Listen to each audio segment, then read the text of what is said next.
What is up, my friends? You are very welcome along to tonight's late night agenda. We are back. It is Wednesday and it's great to be here with you all again. We're trialing this new time of 8:45. There is some method in our madness, so apologies if you thought we were just being late tonight, but we do have a grand plan. Loads to get through on tonight's show. I've missed you all over the past few days. It's great to be back. Thank you to everyone that did watch the videos, left comments, stuff like that as well. Really appreciate your support as always. Loads for us to discuss. I mean, the transfer window is starting to take shape, and we need to figure out what on earth we are doing with our involvement in it. So, lovely to catch up with you all. I'll always miss you if I'm not streaming, so it's great to be back. I'm going to go through the news as we have it today. Of course, talking about the Anthony Gordon situation. We're going to be looking at the LACROIX situation as well. And who doesn't like saying LACROIX? Nico Williams is, of course, going to be one of the main topics tonight. And a couple of other bits and pieces along the way, including one of our rivals who are firing 250 people. Mad as that may seem. My friends, couple of things before we get underway. Firstly, thank you to Mark as well. Mark gifted a couple of memberships. I noticed that as we were starting to stream.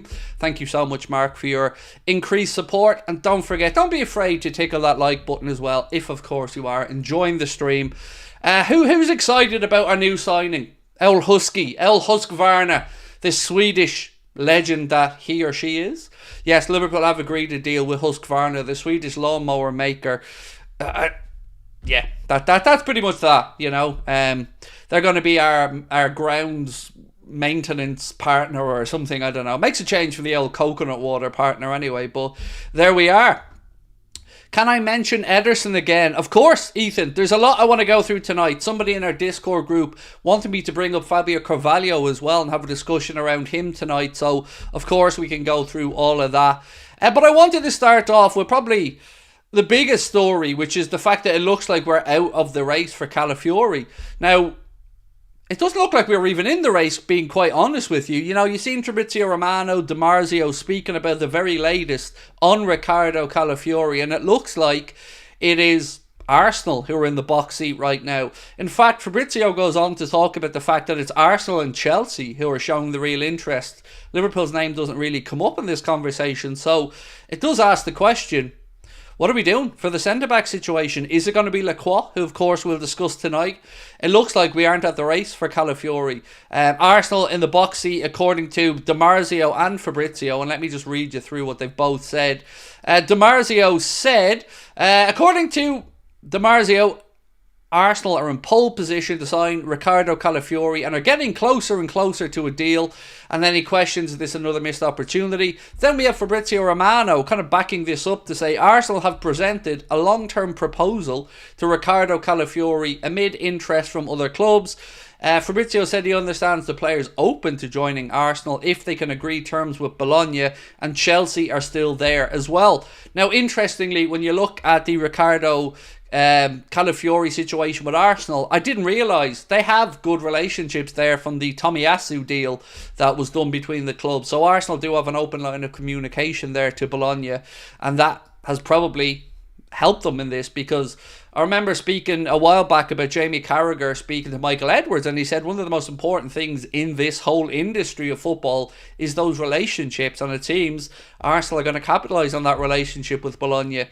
Glad to have you back, mate, said A. Santino. Thank you so much, bro. First super chat of the night. Really appreciate your continued support. Aki back said, why are we not trying to sign De Ligt? For me, he's a perfect fit. So a couple of things about Matthias De Ligt. One, his injury record isn't great. Two, I don't really think he's as good as we thought initially he was going to become. Once he moved from Ajax over to Juventus, it showed me something very clearly. He was moving for money. That deal didn't work out. Then he got a chance to go to another big club in Bayern Munich, and they're also wanting to sell. It does start to make you ask, is there something about this kid? Now, of course, the link to Manchester United is there because obviously he played under Erik ten Hag previously. And look, leave them to it. Honestly, I wouldn't sign Matthias De Ligt at Liverpool if I had the opportunity. I'm not saying that that's the right call, but it's just my honest impression of the situation. High wages and just not as good as we think he is, in all honesty. Well, at least not as we thought he was when he was breaking through. That's my genuine take on him. So no Calafiori now. again, according to what's coming out of Italy, no. Now, I'm going to be honest and say, at least I'm going to not have to hold my hands up here, because I've told you guys all the way through, I haven't got a Scooby-Doo what we're doing with our transfer business. I don't think anybody has. But Chelsea seem to have a never-ending supply of money, because they're at it again. And it doesn't seem like it's going to stop. Chelsea are just able to spend money, and they're in this race as well. They're in the race for Somerville. They're in the race for Nico Williams. I mean, at some point we're going to have to ask, are we going to get the finger out and get moving? So yes, your daily sob lover. No, it doesn't look like Calafiori. And I thought there might have been some truth to this link with us, because obviously Richard Hughes has extensive contacts and knowledge of the Italian game, but they obviously don't view Calafiori as the type of profile they'd like to bring into the club. Ian Cahill said, why don't we do a swap deal for Vandenberg and Riccardo Calafiori? I mean, it's not the most silly suggestion, Ian. We spoke about it on the channel a few times as well. Sepp Vandenberg does want to leave Liverpool. They do like Sepp Vandenberg. It must just be that Richard Hughes, Michael Edwards have looked at Calafiori and don't think that he's the right fit for Liverpool. I'm not here to say whether they are right or wrong. You know, ultimately, I don't mind as long as we get the reinforcements. My problem is that I worry we won't get them, and we'll be sold the vision of, you know, new contracts being as good as a new signing, or the future of Carvalho as an example, that he'll be sold as like a new signing. By Cecic coming back will be pitched to us as like a new signing. Do you know what else is like a new signing? A new signing. And I think we need at least 3 of them. So yes, it isn't a bad suggestion, Ian. It just doesn't seem to be one that is of interest to Liverpool at this moment in time, based off the reports coming out of Italy. And let's be honest, if there is a market that Fabrizio and Di Marzio would have good knowledge of, it certainly is that Italian market. And again, they're linking both Arsenal and Chelsea. Another thing about this is we don't really like to get drawn into bidding wars around these type of deals. Usually, if you look at the deals Edwards has done, we stealthily go in, get it done quickly and move on. The only change in recent years was when we signed Luis Diaz, when Spurs were sniffing around there as well. So I get it. People are going to come in tonight and they're going to say, look guys, don't start panicking. It's all fine. Loads of time. And you're right. There's plenty of time left in this transfer window. But I'm again going to repeat that I don't really have faith in the owners to give the money to the manager. So I'm a little bit nervy. Other clubs are starting to get business done.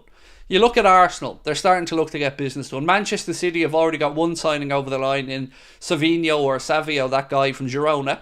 Then you've got Manchester United now looking to bring in Matthias de Ligt and a few others. Chelsea making signings, Villa making signings. We do have to get our finger out. And then Spurs have pulled off, in my opinion, one of the biggest signings of the window so far. And that is, of course, the young fella from Leeds, Archie Gray. That's a great signing for Spurs. And one I thought we could have been all over there. I think he's going to be a future star, maybe up there at the Bellingham Musiala level. It's a strange one. So there we go. Let me know what you think on that one, because I'm genuinely starting to get a little bit panicky. But I always do, to be fair. Every year at this time I do start to get panicky, and then something will happen. And I just hope that something is happening. To get Archie Gray for 40 million quid, I think was a great piece of business from Spurs. Tomori, I've not seen anything, Ben, linking Liverpool with Tomori. Personally, mate, I've not seen anything there. If I came on here tonight and told you I knew of interest, I'd be lying. I don't think anybody really does at this point. That's the problem. It's all very well and good if things are kept under wraps, as long as we get something done. But if it's kept under wraps and nothing happens, you know, my big fear is that we get into August and it starts to get to the point where we try to do some late deals and run out of time, and then we're told that we tried. And that won't be good enough for us. So I've every faith in the new gaffer. I'm looking forward to seeing what Arne Slot can do. I'm looking forward to seeing his press conference on Friday as well, and how he gets on. But I'm still nervous about the business, because we're getting all different kinds of reports. One day you'll be told we're not looking at a centre-back as a priority. And then another day we're told, well, actually, no, we are now looking for a centre-back. Same with defensive midfielder. The only real concrete links have been in attackers, and I'm going to speak about Nico Williams because this looks a bit positive, but again, I don't know what to believe. So last night when I was doing my reading, getting ready for today, I always start off with the back pages on Sky at about 10:30 and then work from there. The Daily Express have reported that Athletic Bilbao winger Nico Williams may be on his way to Liverpool this summer, according to multiple emerging reports. So I started to look into these emerging reports, and they look like they're starting to come out of Spain. Now, again, I would say take these with a pinch of salt, because they're ones that I think are very friendly to Barcelona. And I get the feeling that Liverpool are being bigged up in this conversation and that Barca are trying to get a deal done. I hope that these stories are true. I'm going to read one out to you now. It said, Liverpool are being linked with a move for Athletic Bilbao star Nico Williams. According to Spanish news outlet Nacional, Liverpool are prepared to activate the release clause in Williams' contract this summer. The release clause is reported to be £46.5 million, and he's been linked with a move away from La Liga. So here's where we get to the conversation about the wages, right? Because that's what we're all going to say. Wages, Craig, he wants a lot of money. And he does. And normally I would sit here and say to you, I understand the wage structure. I understand if Liverpool don't want to break it. And I understand if we're a bit cautious. But not anymore. And let me tell you why. Over the past few days, you've probably seen some articles and some pieces that suggested Liverpool have saved £18.7 million. That's absolutely true. We have saved £18.7 million per year. And that's because the wages of Joel Matip, Thiago Alcantara and Adrian San Miguel are off the wage books. Meaning that Liverpool have freed up, about 380 grand a week?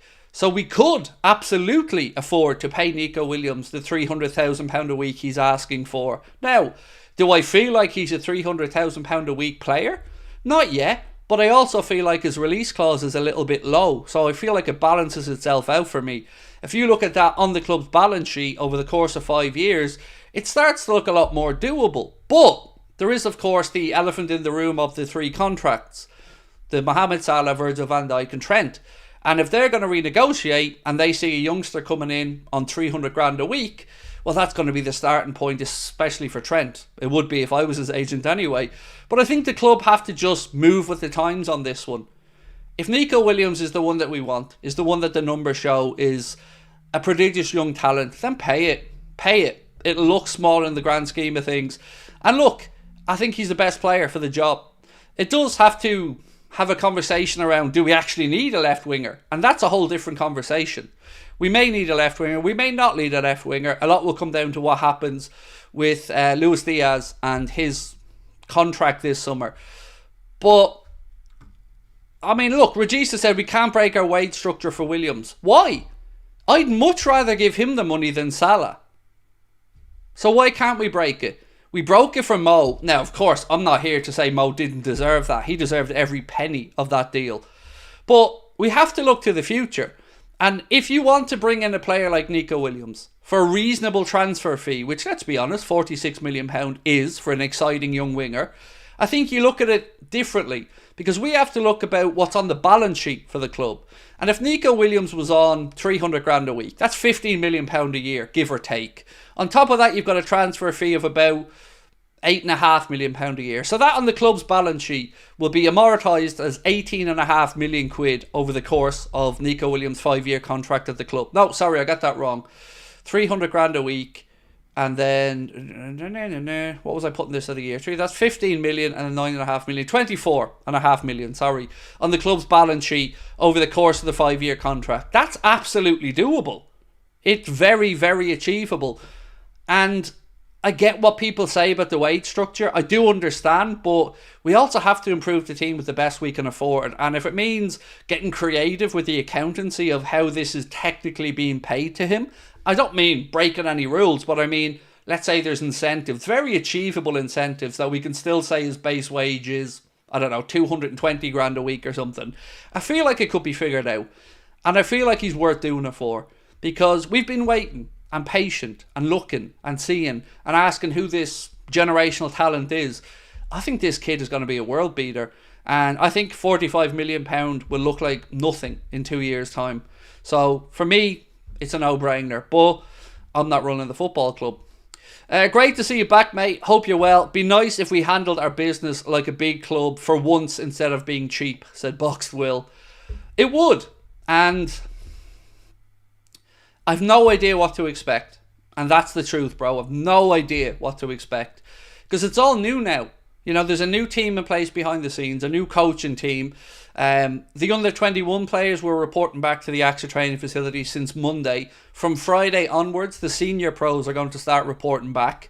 And one bit of good news the club did get today is that Wataru Endo and Mohamed Salah will not be taking part in the Olympics in Paris. So Liverpool will have them for pre-season, which is good news. The more time Arne Slot gets with these players, the better. So the fact that Wataru and Mohamed Salah aren't going to be at the Olympics, I think, is good news for the club. Craig, was Thiago not on half that? So just give him that and we have Matip, Adrian wages and people. Thiago was on 200 grand a week, which is about 10 million quid a year. Adrian San Miguel, 60 grand a week, which is what, 3 million quid a year, give or take. And then Joel Matip was on 100 grand a week, which is about 5 million quid a year. So that's where that figure, Scotty, of £18.7 million comes in. That's money we've already saved. And we don't need to replace Thiago. He played all of 5 minutes last year, and I mean that in a literal sense. So we don't need to replace him in the squad. So why not use this money for a prodigious young talent? I mean, it seems like a no-brainer to me.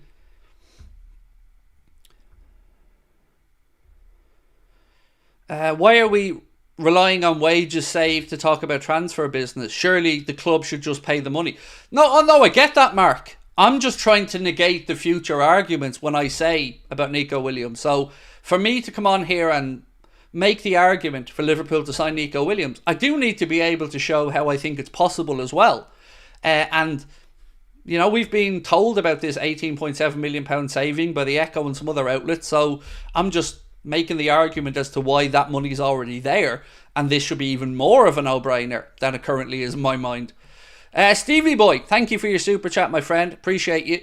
Said, so I keep hearing that there's plenty of time left in the transfer window. Does this apply to the contract situation with Virg, Mo and Trent? I'm going to read you out something, mate. I'm going to read you out something that made me pause for a second to take some thought. It's a comment that was posted on The Athletic. And it's a comment that I don't think has gotten enough coverage. Let me read it out to you and you'll know what I'm talking about. 1 second. Where is this comment? I sent it to the boys earlier on. Where is it? Sorry, bear with me. I'm going to read this comment out to you now. I sent it to Connor, so I'll have it here.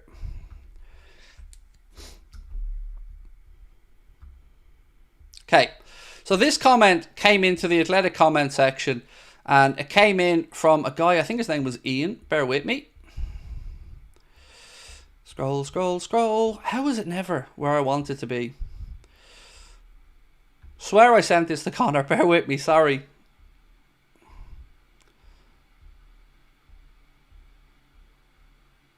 Where is it? It's not there. Of course it's not there. And I don't have my phone on me. The comment basically said that the media are supposed to be challenging the clubs, not cheerleaders for the clubs. And what we've seen over the past couple of years at Liverpool is that everybody is just towing the company line. And everybody is doing the company's bidding. And everybody is talking about what the club wants and what the club is briefing. That's not the job of the media. The job of the media is to represent the readers and to ask challenging questions. And tell me I'm wrong here, but with the greatest of respect to all the written journalists that are doing the rounds on the Liverpool beat, how many of them actually ask difficult questions? How many of them actually put themselves out there and stick up for us, the fans? I don't see it. I see so many people just kowtowing and bootlicking. And it's not healthy. And I'm going to try and explain to you why it's not healthy. In any walk of life, if you've got anybody who is unchallenged or too powerful to be questioned, it's not a healthy position. And right now, in the football landscape, I feel like there aren't enough people trying to hold their yes, it's this comment here, thank you. So this comment comes from a guy called Ian T, and he said, no sagas to resolve, no glaring gaps to fill, no scattergun recruitment drive, no expensive deadwood to shift. Journalism should be about questioning the club narrative, not simply repeating it.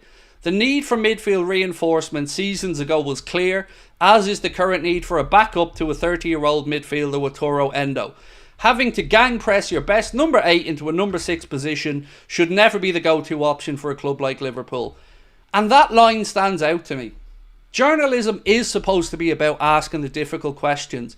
And there's too many pussies currently operating in the journalistic circles. And we need more people like us, like you, the Anfield Agenda viewers, who actually want to question and hold the owners to account. Because this nonsense of they saved us and all the other positive shit that I get told about all the time is just that. I have no want, desire or will to be happy about FSG. I want FSG to do the best for the football club, the best that we can afford to do, and they're not doing it. And I don't understand how we've gotten to the point where we just accept the bullshit narratives that we don't have money, that the wage bills are too high, that the club can't figure it out. It's all horseshit. Are you telling me that we couldn't have sorted out Trent and Verge's contract and Mo's contract? Of course we could. It's bullshit. Are you telling me that we couldn't be trying to be active in the transfer market right now if we really wanted to? Of course we could. It's all bullshit. And it's nonsense. And there's too many people swallowing it. Ultimately, everybody watching this wants Liverpool to be successful. Nobody wants Liverpool to be put in harm's way, and that definitely includes me. But I know what's possible. You know what's possible. And you've seen what lesser clubs are able to do. Why do we always have to accept what we're told? Why should 6th highest spending in a rebuild season be good enough? I've heard every argument from net spend not being the be all and end all to the club spending what it can afford, and every single one of them is just bullshit. It's just lazy lies, and we deserve better. Liverpool Football Club exists to win. Remember that. To win. Not to be there or thereabouts. Do you know the argument about how many times we finished second to Man City, or we've got to 3 European Cup finals? Yeah, we've done all that. But wouldn't it be nice to win a few more? Are you telling me that in all of those seasons where we were going head to head with Manchester City, that the obvious deficiencies in our squad may not have cost us points? That not replacing centre-backs may not have cost us points? That not bringing in a midfielder last year didn't cost us a Champions League place? They did. You know it, I know it, the club know it, the journalists know it, but nobody's seemingly willing to put their balls on the line and talk about it. I am. And the reason I do it is because I love the club. I don't love John W. Henry, Tom Werner, Mike Gordon. I couldn't give a fuck about them because they'll be gone in 10 or 15 years. The football club will still be here. And we want to challenge, and we want to win, and we deserve to win. So all of these things, the Husqvarna deals, the Nike deals, they're not worth a shit to us unless we see it replicated on the pitch. And that's what this is about. So there was a tweet earlier on today that went out from one of the guys who writes about football on the Echo and football finance. And it almost made me throw up. This is what it was. The post was, Husqvarna can't play number 6 or left back. It's a Swedish lawnmower company. What it can do is play a small part in helping to fund the growth and success on a daily basis where a rival is making 250 people redundant. Again, we're supposed to be grateful for this? It's their fucking job to bring more money into the football club. And unless we see the players on the football pitch become world beaters and invested in, all of this is just noise. There's too many yes men and not enough people who challenge authority. And we need to challenge. We need to start speaking up. I'm sick of it. I went on The Athletic to try and comment, and I was asked the same thing that you will have been asked so many times. How many times have you been to Anfield? Tell me you don't know anything about Liverpool without telling me you don't know anything about Liverpool. Who are you trying to impress? Who are these lick arses trying to stand up for? Because the owners don't give a damn about them or me or you. They care about their bottom line. This white knight syndrome that some of these clowns have needs to be called out. You've every right to expect better. And you shouldn't be ashamed of asking for it because you're all reasonable, rational people. We're not asking for Mbappe's to be coming in every season. But why aren't we in the conversation for a Declan Rice? Why aren't we in the conversation for a Jude Bellingham? Why aren't we getting these deals done? Because the owners are cheap. You know that's the answer. I know that's the answer. It's a fucking joke. How many times have you been belittled? Anybody watching this now, whatever part of the world you're from, how many times have you tried to make a point on social media about the club that you love, and the immediate response to you is, you know nothing. How many times have you been to Anfield? Says it from a home on his sofa. You can't win these debates because they're not debating in good faith. They're idiots. And I have to do it because nobody else is willing to. So I'm going to take the hard road, and I'm going to continue to ask for the best for us, for our football club, and to try and hold the owners to account. I've got no bad blood with any of these people, but I know bullshit when I smell it. I've been around long enough to see through this crap. And here's the problem. If somebody, let's say, and I don't mean to aim this as a dig, I'm picking a journalist at random. James Pearce. I love Jimmy Pearce. I think he's a brilliant journalist. If James Pearce went in and said, surely we can afford to spend more money. Surely Liverpool should be in the conversation for X and Y. We all know what will likely happen. James will eventually start to see his opportunities diminish because he had the balls to ask the hard questions. Now again, I've just picked a journalist at random here, but it's the same all the way through. The club are so powerful, they're so influential, that anybody who's a dissenting voice gets ignored or gets hushed. Well, sorry, we have the freedom of the internet and we're going to keep asking for it because we deserve better. It's as simple as that. I don't get it. Don't be afraid to ask for more because you should be. We should ask for every goddamn player that we can get. The owner and the manager should be in sync. Winning should be a bare minimum. Not qualifying for the Champions League, not bringing in new Nike commercial deals, putting trophies inside the AXA training facility and inside Anfield. That's what counts, not gallant second bests. We don't exist to be second best. We exist to win trophies. It's a sport. That's what it's all about. Nobody cares about second place. Nobody cares of qualifying for stuff. We want to win the damn things. Stevie boy, welcome back to Anfield Agenda FC. Craig, you speaking up is why I'm on Anfield Agenda, said Billy. Look, I'm sorry I come across ranty at times, but it gets really saddening for all of us when we're constantly demeaned for wanting better. There's no other walk of life that I can think of where we'd be shot down like this for trying to hold people to account. You do it with politicians, you do it with anybody else in public life. Why aren't we doing it with our football club? And why is dissenting questions such an ugly thing? Should communication not be there?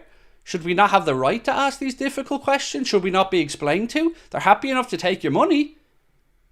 They have to be held to account. Simple as that. Anyway, thank you for listening to my little rant. I'm going to go into the comments now and see how you guys are feeling before we get back to the news. They'll call you entitled as if you've ever been to Anfield. Call you FIFA. I know, I've got it all, Shay. All the time, mate. Because they don't have an actual argument. They know deep down. And look, I'm not here to say that FSG are the worst owners in the world. They absolutely are not. FSG are middle of the road owners. They've done some good stuff and I've always tried to be honest and credit them for that good stuff. I'm not somebody who's blindly angry about anything. All of the stuff that I talk about, I think about from every angle. I try to credit them where they deserve credit because they have done some good stuff for our football club. But every single one of us, man, woman and child, knows we have the capability to do more. And when you know that and you're so close, my biggest anger is that Jurgen Klopp left this football club with less than he should have. He worked miracles. We're blessed to have had him. But he could have done more with more backing. Looking gorgeous as always, said Danny. Thank you, Danny. You're very kind. Craig, I wouldn't worry about your next invite to LFC charity events. You're bang on though. We appreciate you. I've given up, Mark. I've thought about this over my days off. And I've just come to the conclusion that I got into this to speak up for people who haven't had a voice. And I'm trying to continue in that vein. So yes, I got slightly distracted. Yes, I felt slightly sorry for myself that I wasn't getting these invites. I'll put my hands up to that. That's on me. But when I took time, spoke to my family, spoke to my friends and thought about it, my job's to represent you. And my job is to speak up on your behalf. The people who feel disenfranchised by the club. And there are two levels of fandom in our football club, whether we want to speak about it or not. There are the super fans And there are the rest of us who only count when the top tier have been looked after. And that's not great. You speak your mind, my friend. Love you all, said Liz. Thank you, Liz. Please don't swear. Look, I hear you. I respect you. But I am who I am. I'll swear. I'll try and minimalise it. I'm aware. You haven't heard me say the C word in months. So I have listened. But I'm Irish. I'm emotional. And I need to swear. So if it's not for you, I get it. But don't ask me to change. I am who I am.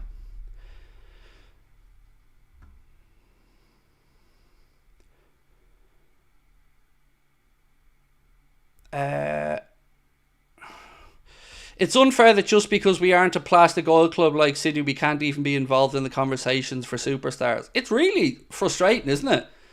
Like, let's go back to Nico Williams just for a moment, just to fulfill this conversation, to bring a full circle. Nico Williams is attainable. The transfer fee is more than fair. The wages, yes, it would be on the higher end for us. I get that. But sometimes you have to make the leap. Look at Virgil van Dijk. When we signed Virgil and when we signed Alisson, they were thought of as really, really high transfer fees. And look how quickly we stopped talking about the number. Look how quickly we went from being a team that flattered to deceive to being a team that was really challenging. And that's clear as day to me about Nico Williams. He is a game changer.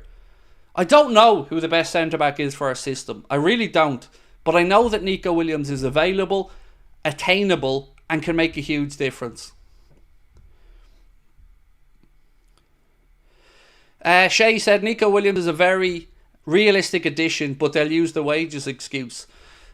Yeah, but here's what I'd say, Shay. You can't tell us about all the money you've saved and highlight it in articles and speak about this 18.7 million. And then when it's asked to be spent, cry poor mouth. You know, you can't have it both ways, which is what they want. The club seem to want their cake and to eat it. Tell us how great they are about money. Tell us how brilliant they've been about attracting new commercial deals, and then cry poor mouth. It doesn't really add up, does it? And it gets really even more worrying when a strategic part of the football club is up in the air. So we've got two of the three owners, John W. Henry and Tom Werner, who can't even decide publicly whether they want to move Premier League games around the world or not.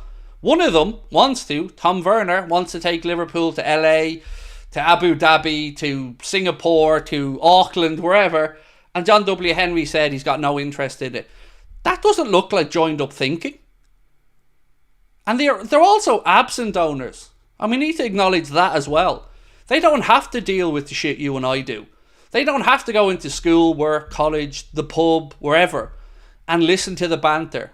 It's just swans around Boston. He has to worry about the Red Sox because that's the city he lives in. But he doesn't give a damn about Liverpool. And I'm sick of having to be respectful of somebody who's shown us no respect.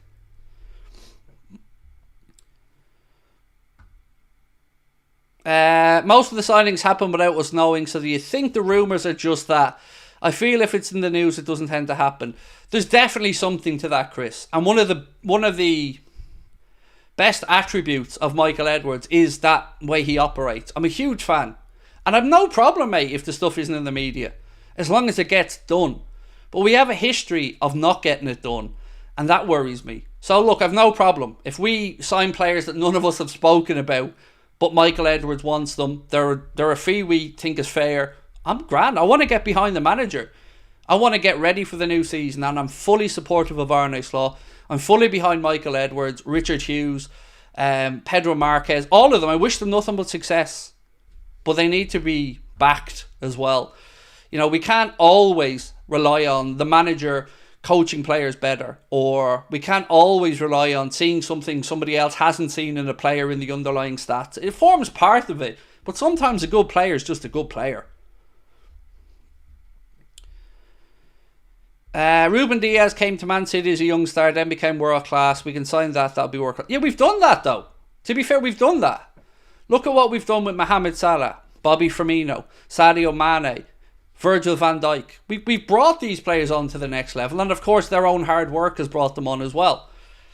But why do we always feel like we can't compete? Why? How can Arsenal sign Declan Rice for 115 million quid? Chelsea can sign Caicedo, Enzo Fernandez, Romeo Lavia. And we're all just sitting around, scratching our nuts? It's weird. It's weird that we're so browbeaten that we've got no ambition in the market. LACROIX. Somebody said, can we talk about LACROIX? Absolutely. Let's talk about him. So, according to Fabrizio Romano, previous Liverpool linked player Maxence LACROIX has turned down a new offer of a contract at Wolfsburg. He has been linked with us.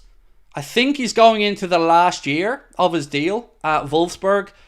And, again, I don't know whether he's the solution or not, but he is another name, another centre-back who we should at least look at. We thought it was going to be Calafiori. Now it looks very much like we're not even in that conversation. And we weren't in the conversation for Elise. We weren't even at the negotiating table there. That's been covered by a lot of the journalists as well. So who are we after? I don't know the answer to this, but I know we need to get moving. Because one thing, no matter what side of this we're on, I think we all agree that the more time these players get with the manager, the better it is. Particularly in the shortened summer.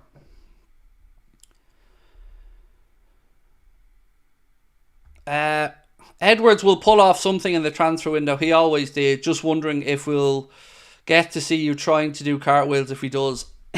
No cartwheels. But I'll give the credit. Of course. That's all I want.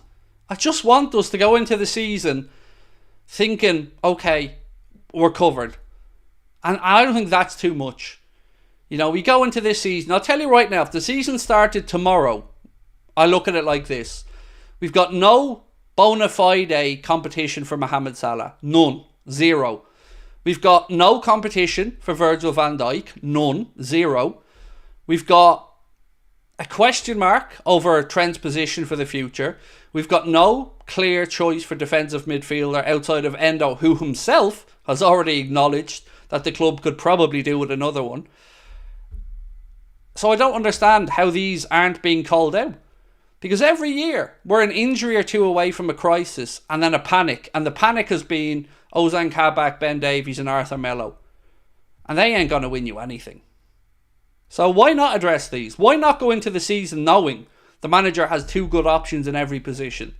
Because that should be the minimum. And there's nothing wrong with topping up from the youth players as well. I'm all for that. But it can't be our go-to all the time. We can't hope for miracles. Look at everybody that we've brought to the club. Jurgen Klopp, the new gaffer, Michael Edwards, Pedro Marquez. All of these people have been brought in to do stuff on the cheap, to improve what's there. That's okay, but we also need to supplement that with a few world beaters ready to go and win the Champions League. Because look what we're competing against. Look at Real Madrid. We're in a competition with them next year and we want to go and believe that we can maybe lift old big ears again for a seventh time. And then we look up and we see a Real Madrid team with Jude Bellingham, Kylian Mbappe, Vinicius Jr., Rodrigo, Valverde, Tchouaméni, Camavinga, Thibaut Courtois. That's before we get into the likes of Arda Güler or some of the younger players that they're looking at and the likes of the fullbacks they're probably going to bring in. That's what we're up against. That's the level. That's what we have to compete with. Burying our head in the sand isn't going to change that. Arsenal aren't going to go backwards. They're going to continue to invest and move forward. Manchester City the same. United are playing catch up. Spurs have gone out there and signed a potential generational talent already for 40 million quid. It's frustrating.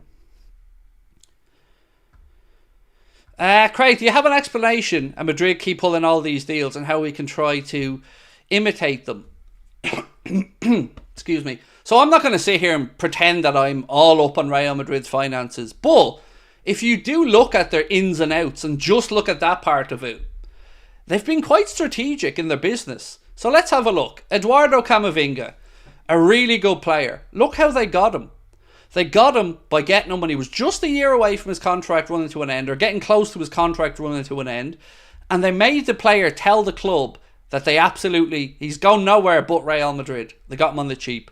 Lenny Yoro, another example where once Real Madrid come in and get the player to publicly say that that's where he wants to be, it's game over. Your Liverpools, your Manchester Uniteds and everybody else can just forget about it because he's made his mind up and they're going to get him cheap. And he'll be an absolute superstar for 10 years. Jude Bellingham, 85 million quid for Jude Bellingham, and we ran away. Not good enough. Kylian Mbappe, I'm not suggesting we could afford Mbappe's wages. We couldn't. But these are the type of things Real Madrid do ruthlessly. Leverage their position, get the player to commit, and get them in a situation where they've got 1 year to go. That's what makes me so worried about Trent. Because if Real Madrid turn his head, it's game over. Because if they get him to think he's Madrid material and that's where he wants to end up, we're fucked. Truly. What do you do? You're not going to gouge them for a high transfer fee because they know it's checkmate. They know one more season and they can get him for nothing. In January, he can sign a pre-contract agreement and it's bye-bye. And this stuff about Mohamed Salah is the most idiotic stuff I've seen.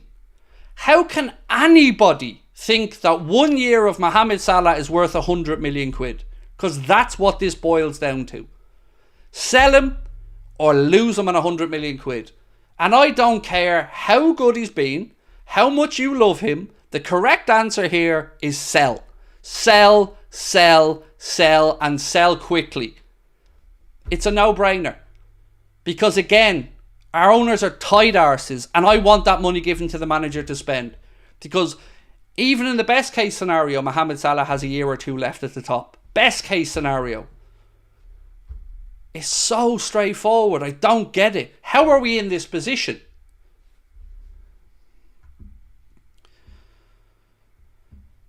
And again, look, I hope, and I've no indication from Trent that he wants to go to Madrid. I very much hope that Trent is fully determined to stay at Liverpool and comes back with it from the England Euros and signs a new deal, and we're all, whew, that's what we all want. That's most likely what will happen.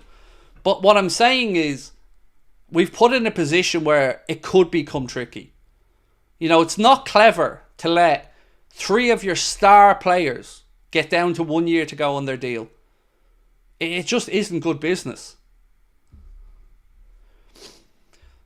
Best case scenario now, all of them have Liverpool by the short and curlies for the contract negotiations if Liverpool want them to stay. So again, all this cleverness about the way we run the club and how good we are with money, it's not bearing fruit. Because if I'm Trent's agent now, I'm probably doing cartwheels, thinking of the money I'm about to make it rain on Trent. Because he has Liverpool by the balls. Either give me a new deal that gives me status of what I think I deserve, or I'm off. You can't just blackmail him with his emotions and go, well, you're a local boy. You're Liverpool through and through. Yeah, that's great. But he's also a human. And nobody can say that the idea of going over there and winning trophies year after year at Real Madrid won't at least cross his mind. And we've given them that opportunity and given them that opportunity. If we had new owners and started spending like Chelsea, would you still see Liverpool as a proper club? So, here's the thing. Why do we have to go to the other extreme? Everything in life is about extremes these days. You're either very right-wing in politics or very left-wing. Most normal people operate in the middle. And what I've always said is, I don't for 1 second believe our owners are the worst in the world. Not at all. But I know they can do more. So the conversation shouldn't be, what if we got owners that spunked money like Chelsea? The conversation should be, why aren't they just investing a bit more? Because after that, I think most of us are happy. So that should be the conversation. Not the extreme of the other end of it. What if we got somebody who puts the club in a perilous finance? That's just scaremongering. I think realistically, they're good owners, but they're just cheap. We're still better than United though, right? Well, actually, yes. United have amazingly offered 250 P45s. So yes, they're sacking 250 people. They're offering redundancies at Manchester United to save money. So yeah, there is that as well. But hey, that's what happens when you bring in Jim Ratcliffe and he starts looking around going full on Elon Musk, thinking chop, chop, chop, chop, save money, save money, save money, leaky roof. So yeah, our owners are a lot better than that, but they're still not perfect. And like everything else, why shouldn't we strive for improvement? Improvement on the pitch, improvement off the pitch, improvement in the offices, everything. And that includes the owners. They should strive to be better. And I don't think they care enough, as long as the value of their asset keeps rising. And it does.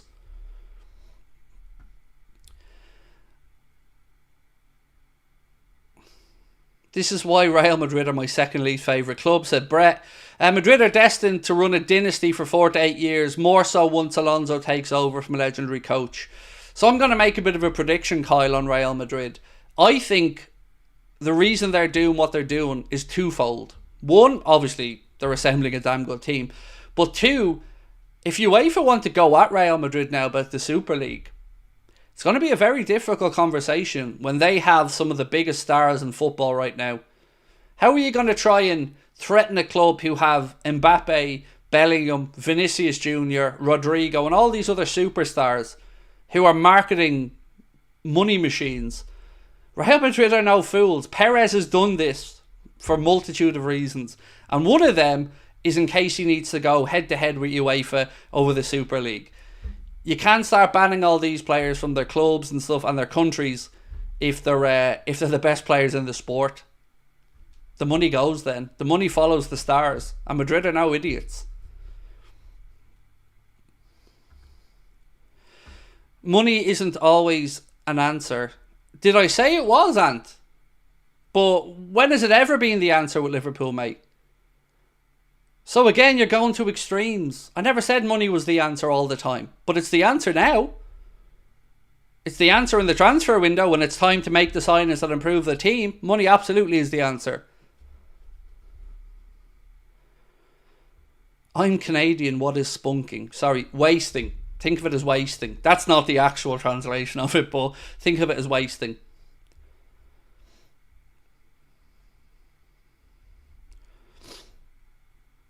Bear said, not the worst owners, they're pretty good, but you are 100% correct, they could give a little more on transfers. Maybe the club's become a bit more ruthless in its outgoings. We've always been really good with our outgoings. And we've always managed to get good fees. And that's a good thing as well. And again, that's where we deserve some credit. Holding out and getting top dollar for players we move on is absolutely in the plus column for the owners and those of the club.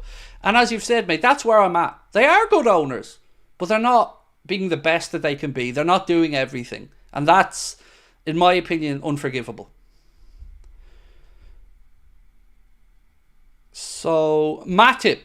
Joel Matip looks like he's on the move. As we know, his Liverpool contract expired 2 or 3 days ago. It looks like he could be going over to join Lazio. Lazio and Roma both interested in bringing Joel Matip over to Serie A.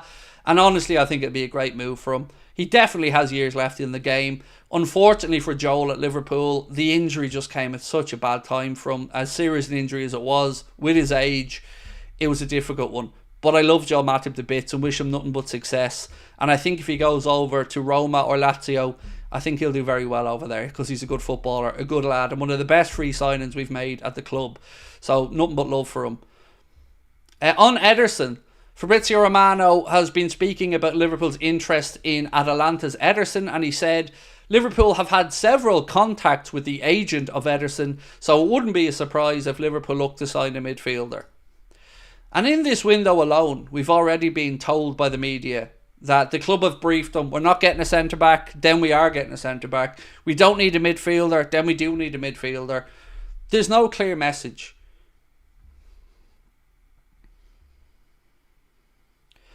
Good luck to Matip. Rarely let us down. Pity about the injury, said Brian. I love him. Brilliant player. Lovely guy. Great servant to our football club. And truly, I really mean this sincerely, it's just so unlucky when he got that ACL injury. Because we don't have the time to give him another 6 months, because he was out of contract. But I love Joel Matip and I only wish him the best.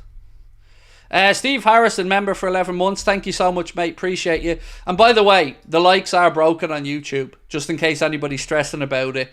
There is a glitch with the likes on YouTube, and YouTube are aware of it, so don't worry about it tonight. I know we've got some people in the chat who are great about trying to get the likes up.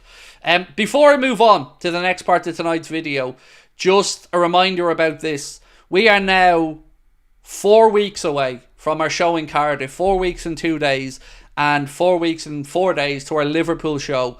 If you would like to come along and see us in our last ever live shows, come along to the Richard Breton Theatre in Cardiff or the Hot Water Comedy Club in Liverpool. You can get your tickets with the link pinned to the top of the chat, and it's in the description of the video as well. We'd love to see you there on the night. We've already gifted over 25 free tickets to people because of your generosity and donations. And if there's anybody out there who does have any financial difficulties, as always, just email us, contact@anfieldagenda.com, and we'd be more than happy to look after you. Everything will be kept private and confidential, of course. But I can't wait. These are the last two shows. Carl Porter, comedian extraordinaire, is going to be with us in Liverpool, and we're going to have a panel as well in Cardiff. Me, Ben, Connor and Chris Stonage are going to be together as well there, so hopefully you guys can come along and join us. Tickets are priced at just £15 as well. Can't wait for the Liverpool show. New home shirts for me and my boy. Love that, Jason. Love that. Who was my favourite Klopp signing? Alisson. Yeah, it's Alisson. I think the reason I say Alisson or Virg and not Mo is we've always been lucky enough at Liverpool that we've had goal scorers, right? So Mo is amazing, and don't get me wrong, he's definitely been a transformational signing, and the record and the numbers the man's put up are extraordinary. But I've always felt like it was our defence that let us down or stopped us from really being title challengers. So when we brought in Alisson and Virgil, that was the real transformation for me. So yeah, I'm going to stick with Alisson. Morex me said, I'll see you in Liverpool, Craig. I've got my tickets. Boom. Love that, mate. Thank you. We've loads of fun stuff in store in the night as well. I've written the show out now. I'm ready to go, and I can't wait to get over to Liverpool. Bobby, for me, he wasn't a Klopp signing, Foxy. He was a Brendan Rodgers signing.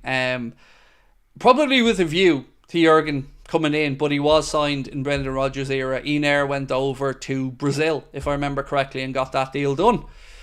Jake, how are you, my friend? And thank you so much, mate, for your super chat.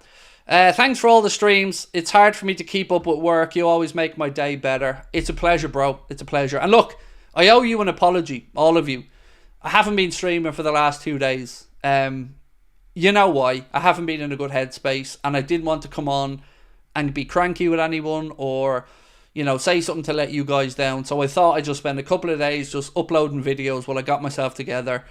Feeling a lot better now, and I just want to say again, sorry for the last couple of days. I hate when I'm not able to live stream, but we are where we are now, and we've hopefully got a good summer ahead of us.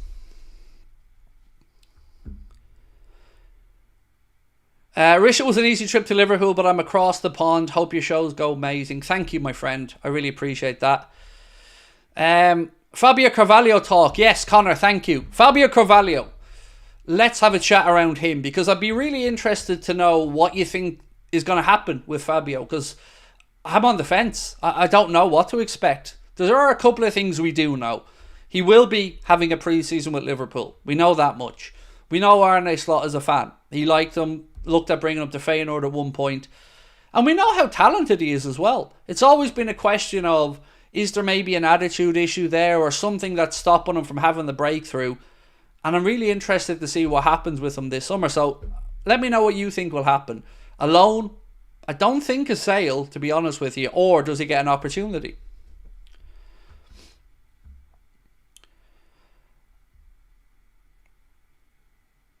Alex said, sorry I'm not going to your show in Liverpool, Craig. Got a hospital appointment. Well, then get down to Cardiff, Alex. Come on, get down to Cardiff. It's only a 2-hour drive. If I can drive it, you can drive it. Only joking, mate. I hope it goes well. Sorry. A few hiccups. I had a protein shake before the stream, and it isn't sitting well.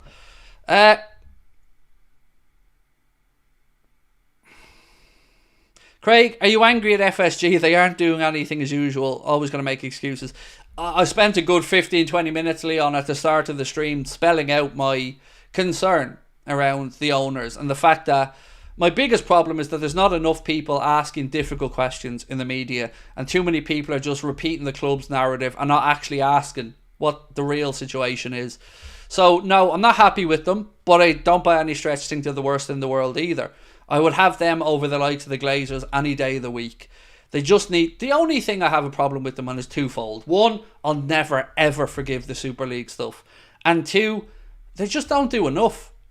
For all the talk of leaving no stone unturned and wanting Liverpool to win, I don't believe it.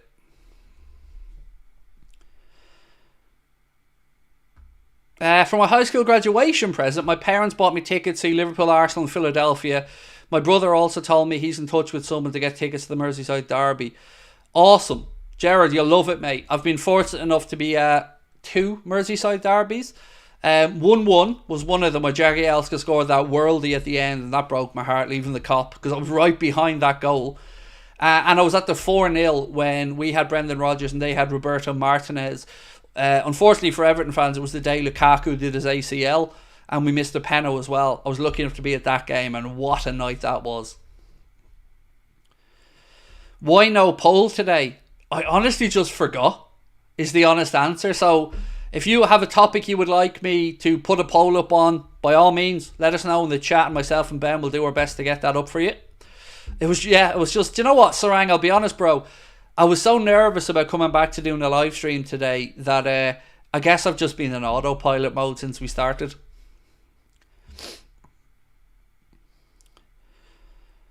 Kyle said, I'd love an ownership like Wrexham with 2 guys who want the best for the club and have enjoy with the journey. Yeah, look, it's difficult though when you get to the level that Liverpool are at. You know, top level football clubs in England or anywhere in the world these days, you know, they're not local boy or woman done good boys football club anymore. You know, it's they're multi-billion pound operations now. So yeah, unfortunately, I don't think any of those type of lovely stories are going to come to fruition at that level. Gary Smith, how are you, Gary? And thank you for your super chat, my friend. Lost too many to freeze. Emre, Genie, Ox, Naby, Millie, Matip, Bobby. How much more money lost there? Poorly run for years with guys coming to the end of their contracts. So, Gary, you've probably heard me say this before, mate, but of the last 12 senior players that left Liverpool Football Club, we've only received a transfer fee for 4. Well, that's not good enough, is it? And I was trying to think back through those names, and we figured it out. It was Sadio Mane. Who were the other ones? Jordan Henderson, Fabinho, and there was one more off the top of my head I just can't remember at the moment. Yeah, and the last 12, only 4 have got us a transfer fee. That's not good enough, which is why I'm even more frustrated about the Salah situation. How can anybody not see that now is the time to sell? And I get that people will say he'll just dig his heels in and stay for the season. Okay, that's fair enough. Minamino, yes, Minamino, thank you. It was Minamino Pro. Thank you for that one. Yeah, I don't understand how the pressure is being ramped up here. How we aren't making it very clear that he needs to either agree a new deal or go this summer. You cannot let £100 million walk out the door next year.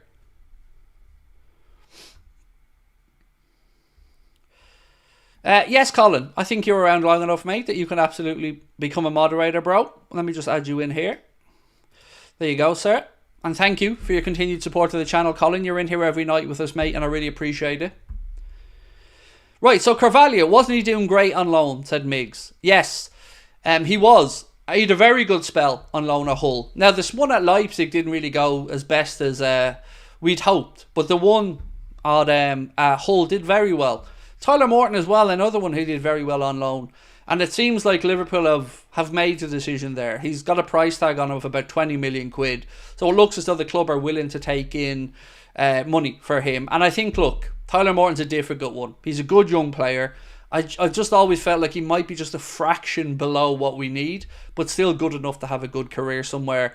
And I think the £20 million fee is fair enough as well. On Carvalho, I think I could personally understand every outcome. I could understand giving him a go on the first team and trialling him out this season. I could understand loaning him, and I could understand selling him. I'm genuinely happy to go with whatever Arne Slot thinks is the best solution. if we're looking at bringing him in to play him, I do wonder if we'll have enough space to give him the opportunity. And also, I wanted to have a conversation around two things. One, Darwin Núñez, and two, Cody Gakpo. So let me just say something. On Darwin Núñez, we've got to give him a chance this season. We've got to stay behind him, and we've got to believe that he's going to deliver, because he is. He just is. He is that guy. The only question is, can we get the best out of him on a consistent level? But you have to try. He deserves at least another year. No question in my mind. So for him, I've said what I've always said. I believe he's going to do 30 plus goals this season in all competitions, and I think we're going to finally see the Darwin Núñez that we've seen in flashes. At the Copa, he scored 2 goals in 3. He's looking very lively. Uruguay are through as group winners. I believe they take on Brazil in the next round. And on Cody Gakpo, if this isn't a very clear indication of where that young man should be playing for Liverpool, I don't know what is. He is doing unbelievable at the Euros on his favourite left side, where he looks completely revitalised, full of confidence. I'll put my hands up. I didn't actually realise how quick he was. I thought he was a lot slower, but he is doing at the Euros for the Netherlands what I wanted Luis Diaz to do for Liverpool, but he hasn't delivered. So for me, going into next season, I don't think there's a debate. I think Cody Gakpo is the left winger for Liverpool, unless a Nico Williams comes in. Then we can talk about moving one to the right. But if it's a conversation right now between Luis Diaz and Cody Gakpo, I believe Cody Gakpo will have more end product. So for me, he should be the one starting next season. Again though, Lucho's a good player. I just, watching him in the Copa as well, he's still running down too many blind alleys. He's still trying to do the same things and either overthinking it, taking too many touches, or poor execution in the finish. So I'd love to know what you think on this. Should Cody Gakpo start? Maybe that's the poll, Ben. Who starts left wing next season? Cody Gakpo or Luis Diaz?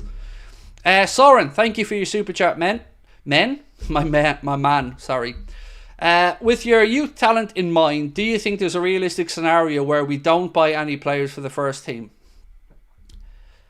I've been asking myself a similar question, or at least maybe not no signings, but is there enough in the academy or the young players to maybe not doing as much business as I would like? And I think the answer is probably yes. You could make an argument that we could go into this season without making any signings and compete. And we probably would, because we're not a poor team and we're not a poor squad. But we do have deficiencies. And I don't think that the young players are ready yet. I don't want to put it on by Cecic to come in and have to be back to his best straight away when he's only coming back from a whole season out. Same with Ben Doak.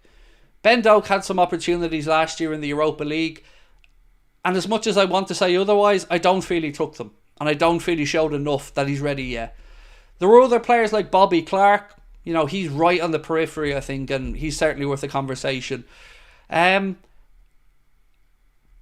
Centre back, I think we have to go into the market for. I think we have to. No matter what else happens, we have to go in there. And right wing. I think we have to look to a right winger. Because best case scenario, Salah has a year or so left. But either way, we should be looking to the future. And if we bring in somebody now that maybe won't displace Mo, but will be ready when Mo goes, that's okay. Nothing wrong with learning off one of the best in the world for a season. Nothing wrong with challenging him as well. Because we don't want Virgil or Mo or any player to feel like they're not under pressure, that they can underperform and not be dropped. Nobody should be bigger than being benched. But when you've got no competition, which we don't really have at left centre back or for the right side of attack, I think it can lead to complacency, and it's not good enough. We should be looking to address those positions. Are we getting the poll up, Ben, in the background, or do you want me to put it up? Do you think we've signed players with an understanding that they will go on a free at the end of their contract? No, absolutely not. I think that that kind of undermines the whole process of bringing through players, making them better than they were. If you don't cash in on that at the end, what's the point? You know, for me, a top club is one that's ruthless when it needs to be. And I know we're all sentimental old fools and we all love players and we fall in love with them. But sometimes we need somebody to make these ruthless calls. And for me, the fact that we're still debating what's going to happen with Mohamed Salah, Trent and Virgil is ridiculous. The fact the club haven't tied this up one way or the other is ridiculous. Okay.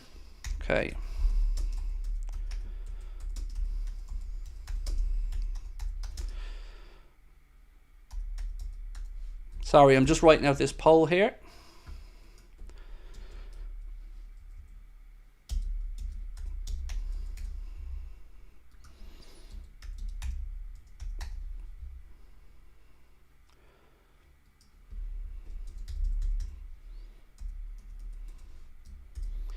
Okay, polls up. Vote away. What else we got? Do you think we're going to see Klopp at Madrid? No, I don't. I don't believe Jurgen Klopp will have any interest in managing Real Madrid or Barcelona. I don't feel like they're the type of clubs that appeal to his character. So for me, I think no. I would say Atletico Madrid perhaps, but I don't know what Jurgen does next. I don't know if he goes back into management, if he goes into international management. I mean, if you're England, you know,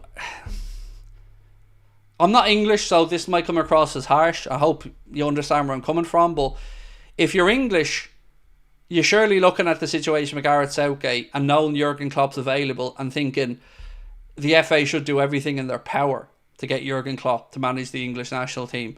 Because he's probably going to end up the German national team manager someday. And Julian Nagelsmann looks like he's doing a good job at the minute. So that might be for a little while. And he signed a new deal as well. So, yeah. I think if you're an England fan, you should be chirping at the FA there to get the finger out. Because old Gareth isn't good enough. And if you've got a manager like Jurgen Klopp who's available, you've got the money to do it. So, right. So the poll is up. And we said, who should start left wing? Because there was another Liverpool channel / account that, I'm paraphrasing this, said, you're not going to win league titles with Cody Gakpo playing left wing.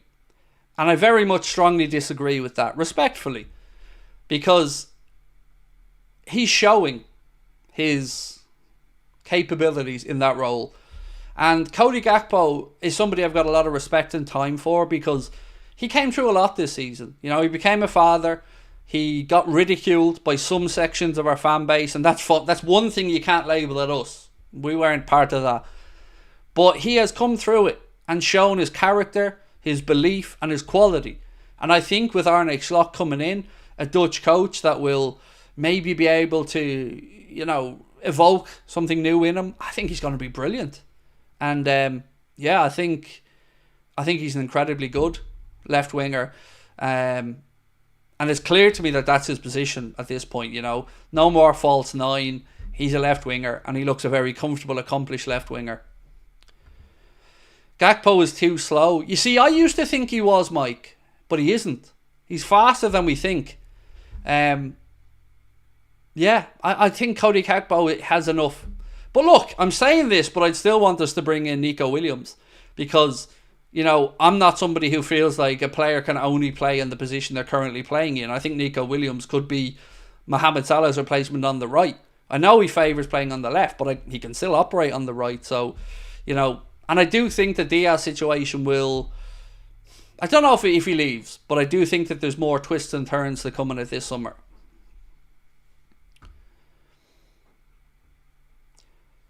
The US national team will have a vacancy soon. I can't see that being a job that appeals to Jurgen. Yeah, I can't. Maybe I'm wrong. I don't know. But I don't think that's one that would appeal to him. Sultan said, I was so confused when you called Gakpo slow. Yeah, that look, hands up. As I said, I had this impression that he just didn't have that much pace. But I was wrong. He's certainly faster than I gave him credit for. And I've been so impressed with him in this Euros. I think he's been incredible. Steve Irons. Them pancakes are making me starving, bro. He said, Craig, love that you're back. Keep it up. I have 2 questions. How did Uruguay use Darwin? And how many goals do you think Gakpo will score? So, I think Darwin for Uruguay, I don't think there's anything truly special about what Bielsa does there other than just tells him to keep doing what he's doing. Like, I think we have to accept that Darwin is going to be that guy who will miss some chances, but will create a load of chances that nobody else will as well. It's just a matter... He was so unlucky this year. If a few of those that hit the post went in, I think this is a different conversation. So I don't think they do anything too special there, other than give him the opportunity to be a centre forward and get in across the 6-yard box. And I think Darwin needs to trust himself a little bit more. So many times we see him in a very close offside call. He's got so much pace and power that I think he can give himself half a yard and still be able to play off the shoulder. I think... Yeah, so I don't think Uruguayan did anything too special. I think he just feels more comfortable around the Uruguayan players and the setup there, which, you know, maybe there's something we can do there to improve the situation for him. And how many goals will Gakpo score? Oh, God. I mean, what's a decent return? I want to say 15 is a decent return in a campaign. You know, I'm thinking about Diaz last year. If I'm right, he did 13. I think that's similar to Mane's worst year for us. So, yeah, I want to see 15 upwards from Cody Gakpo.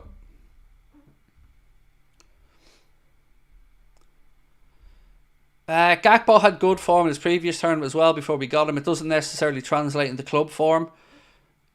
But it doesn't necessarily not either. Like, we see what he can do, right? We see against defences that a lot of the time are sitting back, how well he can get at them. So, I think it does translate. In fact, I would expect more at Liverpool because he's going to have more time to work, more time around the players. He'll get used to when to make the runs. He'll get used to what type of balls are going to be played into. I think Diaz has had enough opportunities, and I love him. I think he's a good player, but I'm not happy with his end product. And I think Cody Gakpo gives us a little bit more there. Will we revisit Colwell? Also ignore the haters. Thank you. On both counts. Thank you for the super chat and thank you for your kind words. I hope so, but it doesn't look like Chelsea are in selling mode at the minute. You know, I don't understand Chelsea's business and how they get away with it. I just don't. But they have sold Maatsen and a few others. They've brought that money in as well. Newcastle had to pay for... who was that kid, the defender Newcastle signed from them last year on loan that they had to cough up for this year? Hall, was it? So they've had to pay for him, Newcastle. So, look, I think there are opportunities for us to capitalise in this window. And we know that our opponents aren't going to stand still. And we're already playing catch-up. And that's, if you can take one thing from this stream, let it be that. That we talk about what we did last year. And we talk about our squad right now. But we aren't talking about the fact that we're already catching up. We're already behind Manchester City and Arsenal. We fell away at the end of the season. For whatever reason, we fell away. So we're already playing catch-up. And we know they're not standing still. Manchester City have already brought in a winger. They're probably going to bring in Joshua Kimmich. And then Arsenal are looking to bring in Calafiori. And they're certainly going to look to bring in a centre-forward. So just to even keep challenging, we have to take another step past them. And that's what we need to ask for in this window. Is go into the season and know that there is no area that we don't have cover in. None. 2 players in every position. 2 top-class players. Interesting show from Anything Liverpool that I wanted to bring to you guys, actually. Rui Patricio is going to be a free agent this summer. In fact, is a free agent. If we lose out on Adrian San Miguel, and I don't know what happens with Quivine, but he would be, as a 3, brilliant. As a 2, acceptable, in my opinion. I wonder if Liverpool will look at that, you know, because if we lose Adrian, you bring in Rui Patricio as a number 3, brilliant. I would imagine the wages wouldn't be too unreasonable either. Now, of course, maybe there's a situation where Rui Patricio wants first team football. That's a different conversation. Did I change my chair? Yes, I did. 2 team selection questions, said Morix Meat. Do you start Jota over Nunez? Nico over Salah? If he's signed. If Nico Williams is signed... See, I'm trying to be honest. But when I'm honest, I usually get called out. How do I phrase this? Mohamed Salah did not finish the season well enough. And I think Mohamed Salah has a history of not finishing seasons well. But this season, we've seen something new. Injuries start to creep in a little bit more with Mo. He's lost a yard of pace. And I don't think he should be at the club when we kick off in August. I think he should be gone. So for me, if Nico Williams came in, it would be a very clear indication to Mo that you're not starting. You're not a guaranteed starter anymore. If you can deal with that for a year, so be it. But I think we have to sell. But if Nico Williams came in, no, I wouldn't expect him to start because he'll be delayed coming back. Salah will have longer pre-season. Salah obviously understands the club and the league more. And he'll be back for pre-season before Nico Williams. You'd expect Spain to go deep. Even if they got knocked out by Germany in the quarter-final, you still have to have a 3-week holiday. So you're still talking about only starting pre-season when we're heading to America. And that's not long enough. So no, I would expect Mo to start the season at right. And on the other one, what was the other question? Jota over Nunes? No. You have to give Darwin belief. And you have to get behind him. And you can't wait till Jota is injured to give Darwin the chance. If we're going to go with Darwin, we've got to go with Darwin from the start. And we've got to hope he hits the ground running. Because we've got a decent set of fixtures to kick off the campaign with. We spoke about this before. The Athletic ranked all the club's first 5 games and we have the easiest on paper. So you'd hope you could get off to a good start there as well. But even at that, he's going to be coming back a bit later as well. Jota's going to be coming back a bit later because they both have the Copa America and the Euros that they're both still involved in. Rui would be a good signing, said Bear. I play Nico Williams and sell Salah to show John where the money is, said Jace.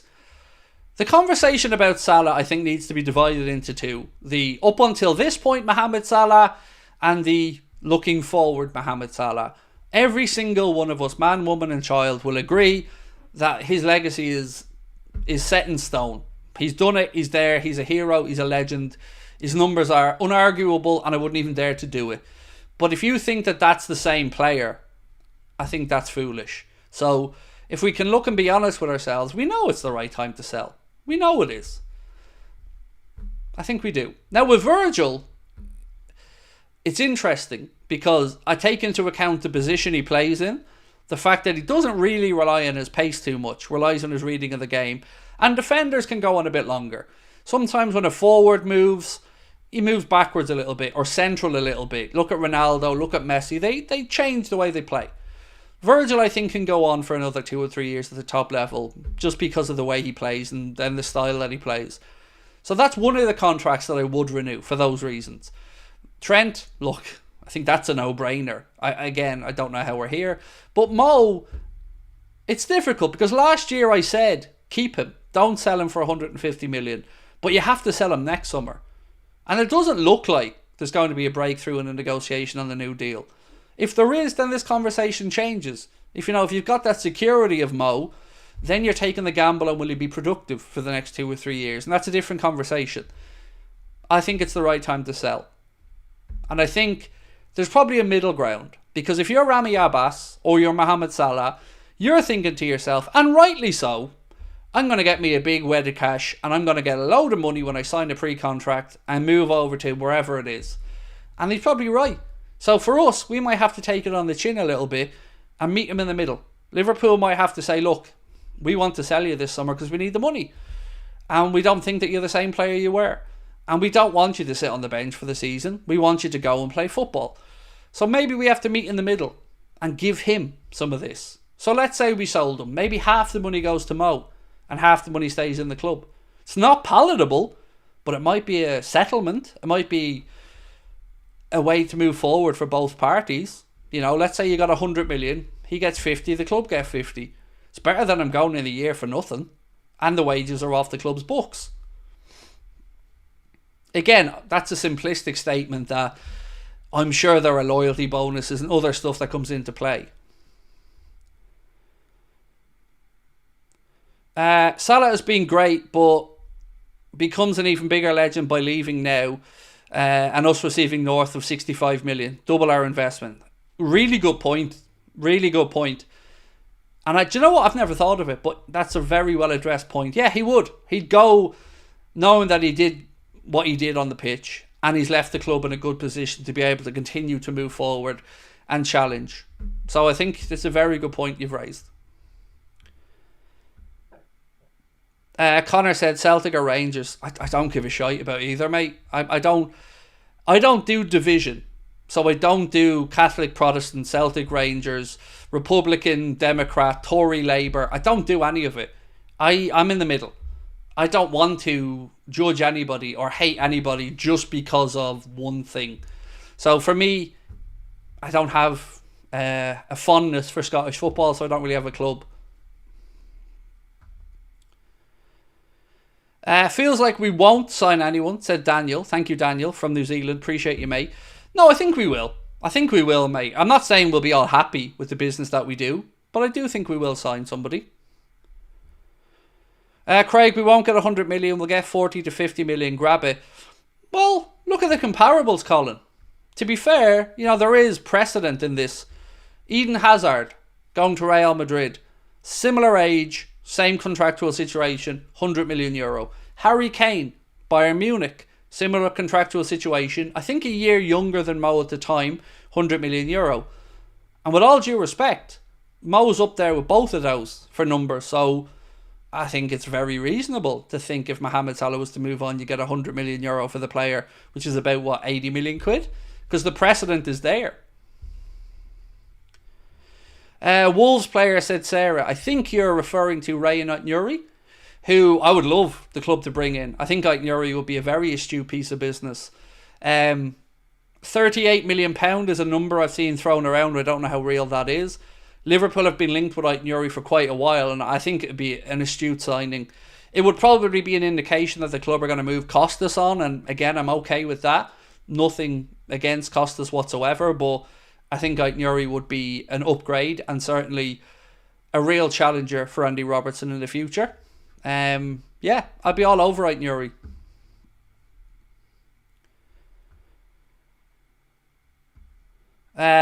Zach said, Craig, I did the interview a week or two ago, if you remember. I didn't get the job. I'm so sorry about that, Zach. It's tough out there at the minute, bro. My own daughter took, 7 months to find a job, and it was not through a lack of effort. It's difficult out there at the minute, my man, and I don't envy anybody who's out there in the job market in this day and age trying to find their way in the world. So all I can say to you, bro, is keep at it, keep your head up, and certainly never take these things as a mark or a slight against you. Sometimes it's just one of those things, or would you believe this, right? I did an interview before. I was working in a cafe. I was an assistant manager, and I wanted to go on because McDonald's had opened up McCafe, and they were advertising for a position as a manager in one of their new McCafes in Dublin city centre. So I did the interview, and the notes I got back from the interview, you probably wouldn't believe it if I said it to you, but I interviewed really well. I researched the job. I obviously had the experience. Do you know why I didn't get the job? And you probably won't believe this about me. They said I was too nice. They said that they thought that I'd be walked on in a difficult part of Dublin. And it kind of caught me aback, because if there's one thing I am, it's a shrinking violet. Like, I'm not backwards about coming forward or standing my ground, but that's how I came across. So I have to respect that that's how they seen me. So yeah, it's a difficult balance, man, and interviews are not easy to do. So, keep at it, and we're right behind you, and I hope you get that job soon. It's 1 a.m. I have a driving test tomorrow, and I'm watching Anfield Agenda. Totally worth it. There you go, Migs. Now, I want to see you come back in tomorrow, bro, and tell us that you got that license. So, best of luck to you tomorrow. My uncle got turned down because he was overqualified. You'd be amazed. It's difficult out there for everybody. No matter what experience you have, it's a tough market at the minute. If Mo decides to sit on the bench, he's tainting his memory for us fans. Look, nobody wants it to be bad blood. Nobody wants. That's why I said hopefully there's a middle ground that we could meet with Mo and Rami Abbas where, we split a fee or something, because, I feel like there will have to be some type of movement there from the club. Is Gay a realistic transfer target for us? Absolutely. Mark Gay, for me, is the best solution at centre-back. 65 million quid is apparently what's been asked by Crystal Palace. I've been incredibly impressed with what I've seen with him. at the Euros with England, obviously, and with Crystal Palace. We know that we've got a long-held interest. We know it's a position we need to fill. I hope so, really. I like him a lot. My problem there is, are Crystal Palace going to want to be completely asset stripped? If they lose Eze and Spurs are favourites for him, they've lost Elise, are they going to want to lose him as well? It's, I hope so. I really like him, and he ticks the homegrown box as well. This coming in, breaking from DiMarzio, Riccardo Calafiori is increasingly closer to joining Arsenal for 50 million. So that's just breaking now. That was just sent to me. So that's another centre-back then we can tick off the list. So a lot of people asking me, can I recap Nico Williams? No problem. I'll recap and do what I always do. Fly through before we finish up. So, today, the day started out like this. Where are we? Let's get back. The Daily Express posted an article to say that Athletic Bilbao winger Nico Williams may be on his way to Liverpool this summer, according to multiple emerging reports. Those reports started to come out of Spain. Nacional was another broadcaster, or another outlet, that suggested Liverpool's interest. We know it's a £45 million release clause, and we know he's asking for about £300,000 in wages. So, is it doable? Yes. And the reason it's doable is because of the one thing that the club are briefing and boasting about, that we freed up £18.7 million in wages. Joel Matip, Thiago Alcantara, Adrian San Miguel, their wages combined would more than cover Nico Williams' wages. So it's very doable for me. There's also a piece to say Liverpool remain interested in Newcastle winger Anthony Gordon, but face having to pay at least £70 million. And honestly, 70 million I'd be okay with. 100 million is madness. But 70 million pound I'd be okay with if he's the one that the club wants. For me, I want Nico Williams. Then we got the news that Wataru Endo and Mohamed Salah will not be taking part in the Olympics in Paris, so they're both going to be available for pre-season. Endo not going to be going away with Japan, and Mo not representing Egypt. Then we spoke about the fact that the club have reached a groundbreaking new agreement for a deal with Husqvarna, a Swedish lawnmower company. So Liverpool have brought them on as a new commercial partner. We spoke about Calafiori moving closer and closer to Arsenal. Then we spoke a little bit about Ederson, and Fabrizio Romano saying that Liverpool have had several contacts with the player's agent, but so far nothing on a bid. Nico Williams, as I mentioned as well. Then we had, what was the other one? Sorry, I'm going through all my notes here. Joel Matip we spoke about. It looks like Joel's off to Italy. Rome in particular, but Lazio and Roma have been mentioned as possible destinations for Joel. Then there was a piece from Fabrizio Romano who said that Maxence Lacroix has reportedly turned down a new contract at Wolfsburg. He's a centre-back that we've been linked with before. So yeah, let's wait and see what happens there. And then Manchester United set to make up to 250 staff redundant following the club's review. We spoke about Juventus. Actually, we didn't speak about this. Juventus preparing their opening offer for Coop Miners from Atalanta. So they're going after Coop Miners. They've got Kefren Thuram and Douglas Luiz. So that's Juventus business being conducted. What else we got? So yes, Riccardo Calafiori increasingly closer to €50 million Arsenal signing, said DiMarzio. So everyone around us is starting to do their business, and we're just waiting around to see what we're at. What about Gordon? So the piece that we read at the start said that Liverpool remain interested, but were put off by the £70 million valuation of Newcastle. What about De Ligt? He's going to go to Manchester United most likely. And honestly, I wouldn't have him at Liverpool. Between his injury record, his sketchy form, I think he'll give away a load of penos in the Premier League as well. I just don't think he'd be a good fit for us. Would you take Ugarte, or is he still on hype from last summer? So the only things I've really seen, mate, are those quotes from his agent from last summer. Nothing new that I've seen in the media about Ugarte. But would I take him? Yes. Wouldn't be my number one choice. I want Ederson, but I would take him, yes.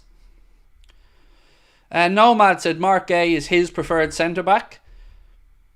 How much is made by the concerts? I wouldn't have a clue, Anthony. No idea. I think the club are allowed to do 6 events a year, I believe, outside of football. But I have no idea how much each one brings into the club. It's been great interacting with you. You're by far the most interactive fan channel. Hope to see you next stream. Have a good night. Thank you, mate. I appreciate you all. Look, the channel is nothing without you guys. And without your support, we wouldn't be here. So thank you to you guys as always. I will see you tomorrow at 8:30. And there will be videos coming out at around midday and 5 o'clock as well. So to end tonight's poll, where we asked you guys who should start left wing, it is Cody Gakpo with 74% of the vote. So you guys think Cody Gakpo should be going into next season as Liverpool's starting left winger. And before I finish up again, just a reminder about the live shows. You can get your tickets in the link in the description or the link at the top of the chat. Priced at just £15. We hope you can come along and join us. They are all ages events, meaning kids, teenagers, everybody's welcome along.